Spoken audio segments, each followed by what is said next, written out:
Hey there, ever wondered how to link your Facebook, Google, Apple, or Xbox ID to your Valorant account? Today, I'll walk you through the steps. Let's dive right in.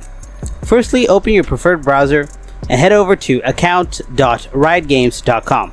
Now that you search for the link, I've got it in the video description below. Next, log into your Valorant account using your account details.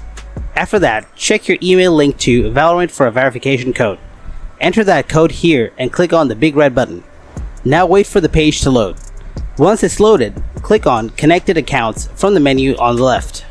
Next, select the account you wish to link, whether it's Facebook, Google, Apple, or Xbox. Then enter your login details for that account.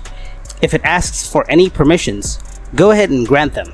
And there you have it, your account is now linked to Valorant. If you found this video helpful, don't forget to hit that like button and subscribe to the channel. And if you have any kind of questions, please ask them in the comment section below. Thanks for watching.